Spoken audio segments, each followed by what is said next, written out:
The After the Affair podcast with me, Luke Shillings, is here to help you process, decide, and move forward on purpose following infidelity.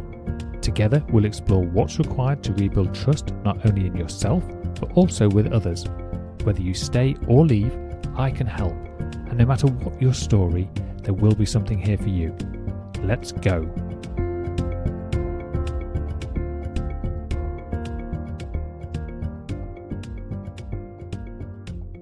Hey, welcome back to the After the Affair podcast. I'm your host, Luke Shillings, and today you're listening to episode number 170.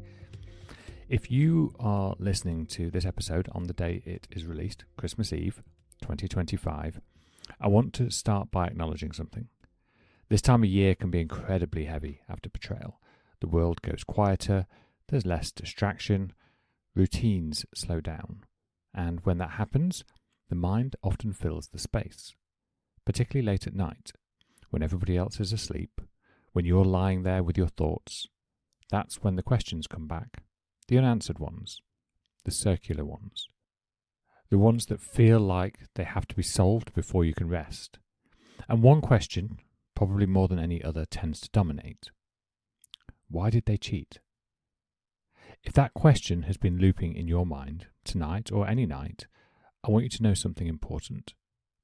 Wanting answers doesn't mean you're weak. It doesn't mean you're stuck. It means your nervous system is looking for safety. Understanding feels like control, and control feels like relief. So, this episode isn't here to shut that question down. It's here to gently reframe it in a way that might bring you a little more peace. On the surface, why did they cheat sounds like a perfectly reasonable, logical question. If you can understand the cause, maybe you can prevent it happening again. Maybe you can finally make sense of the pain. But quietly, underneath that question, it does a few fairly unhelpful things. First, it keeps you in analysis rather than integration. It sends the mind backwards, replaying the past, looking for the missing piece so that everything will finally add up. Second, it subtly reinforces self-blame, because if you're asking why they cheated, it's very, very easy for your mind to slip and to start scanning. Was I not attentive enough? Not attractive enough? Maybe I was too much? Not enough. It positions you as a variable in the equation. And third, and this is probably the most important one, it implies that there is in fact a single clean explanation that will bring you peace. As if once you find the right answer, the pain will just dissolve. But the truth is, if betrayal had one clear cause, if there really were a reliable formula, if understanding alone could keep us safe, we'd all be safe by now. And yet, we're not. There's an assumption baked into why did they cheat that often goes unnoticed. It assumes betrayal is primarily caused by external factors.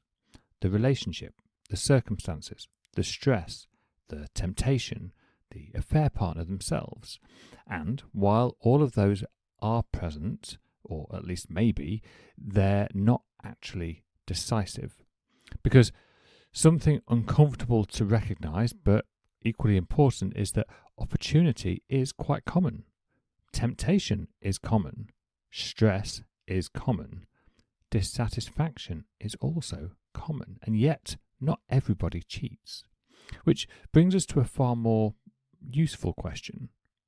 Instead of asking why people cheat, I want you to experiment with a slightly different lens. Why don't people cheat? Because cheating is essentially available to all of us, or at least most of us. At some point in life, most people encounter attraction outside of the relationship, opportunity, emotional validation, moments of loneliness or dissatisfaction. So what actually stops somebody from crossing the line? It's not perfect relationships, it's not flawless partners, it's not constant happiness. What stops people cheating is usually a combination of values. That clear internal sense of, this is not who I want to be. Then there are boundaries, not just with others, but particularly with themselves. Then we can lay on self-responsibility, the ability to tolerate discomfort without outsourcing it. And finally, healthy coping mechanisms, ways of dealing with stress, desire, or emotional pain that don't involve secrecy. When you look at it this way, betrayal stops being a referendum on your worth. It starts being about their internal structures. Now, this is an important nuance, so I want to be very clear. This is not the same as saying cheating is inevitable, or everybody would cheat given the chance. It's saying something much more grounded. Betrayal is not caused by partner performance. If loyalty were guaranteed by effort, if love, assertiveness, or sacrifice could ensure you against betrayal, betrayal wouldn't exist. People in loving relationships cheat. People in difficult relationships don't. That doesn't make betrayal okay, and it doesn't minimize the harm, but it does remove you from the center of the blame. And for many betrayed partners, that shift alone is extremely relieving. When you loosen your grip on why did they cheat, a few things begin to happen. Your mind, it starts to soften. The self-interrogation eases. The constant scanning for personal fault slows down. You move from what did I miss to what actually matters to me now.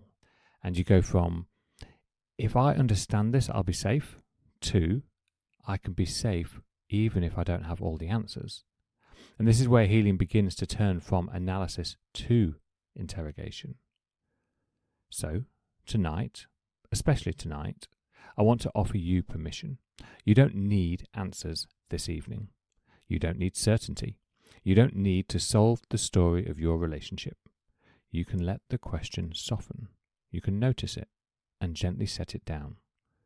Because understanding doesn't heal when it keeps you looking backwards.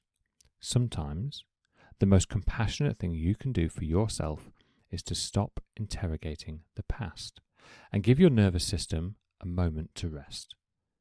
If you're listening alone tonight, please know this. You are not broken.